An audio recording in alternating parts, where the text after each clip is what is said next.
శ్రావణ మాసంలో వచ్చే శనివారం సందర్భంగా ఎలాంటి పరిహారాలు పాటించడం ద్వారా ధనలాభాన్ని సిద్ధింపజేసుకోవచ్చు, ఖర్చుల తీవ్రతను తగ్గింపజేసుకోవచ్చు, ఆర్థికంగా మంచి పురోభివృద్ధిని సాధించవచ్చు, వృత్తిపరంగా మంచి సత్ఫలితాలను సిద్ధింపజేసుకోవచ్చు. నేటి పరిహారాలు, పరిష్కారాలు అనే అంశంలో పరిశీలిద్దాం.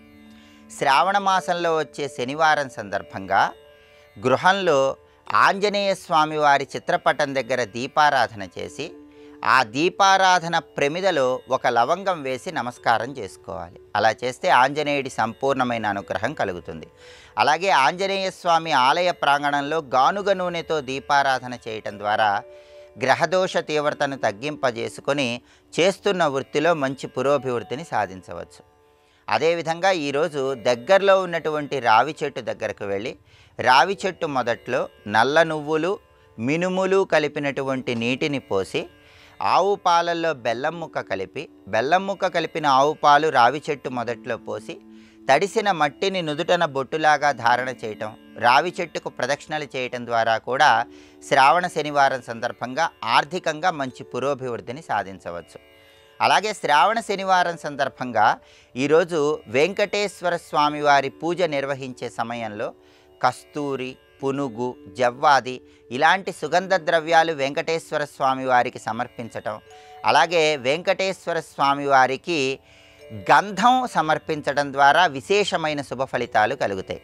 ప్రధానంగా వెంకటేశ్వర స్వామి వారి చిత్రపటంలో శ్రీవత్సకి గంధము, వెన్నపూస అలంకరణ చేసినట్లయితే వెంకటేశ్వరుడి అనుగ్రహానికి పాత్రులై అన్ని రకాలైన కష్టాల నుంచి సులభంగా బయటపడవచ్చు.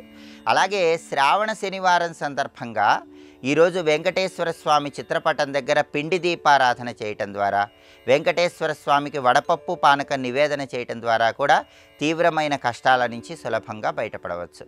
అలాగే ఈరోజు గోడ మీద గుండ్రంగా తడి పసుపుతో ఒక రూపును లిఖించి ఆ రూపును నరసింహస్వామి వారి స్వరూపంగా భావించుకుంటూ ఓం నమో నారసింహాయ అనే మంత్రాన్ని స్మరించుకుంటూ ఆ గోడకి అక్షింతలతో, పుష్పాలతో ఆ రూపు మీద పూజ చేయటం ద్వారా కూడా నరసింహస్వామి అనుగ్రహానికి పాత్రులై సకల శుభాలను సిద్ధింపజేసుకోవచ్చు.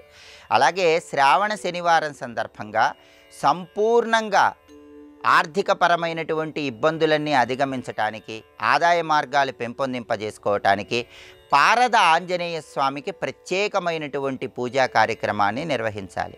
పాదరసంతో తయారు చేయబడినటువంటి ఆంజనేయ స్వామి వారి రూపును మీ పూజా మందిరంలో ఏర్పాటు చేసుకొని ఆ పారద ఆంజనేయ స్వామి వారి రూపుకి గంధం బొట్లు, కుంకుమ బొట్లు అలంకరించి ఆవు నెయ్యితో 5 ఒత్తులు విడిగా వేసి దీపాన్ని వెలిగించి ఎర్రటి పుష్పాలతో పూజ చేయటం, ఎర్రటి పండ్లు నివేదనగా సమర్పించడం ద్వారా అన్ని రకాలైన కష్టాల నుంచి సులభంగా బయటపడవచ్చు, ఆదాయ మార్గాలు పెంపొందింపజేసుకోవచ్చు, వృధా ఖర్చుల తీవ్రతను తగ్గింపజేసుకోవచ్చు. ఇలా శ్రావణ శనివారం సందర్భంగా ప్రత్యేకమైన పరిహారాలు పాటించడం ద్వారా ఆర్థికంగా మంచి సత్ఫలితాలను సిద్ధింపజేసుకోవచ్చు.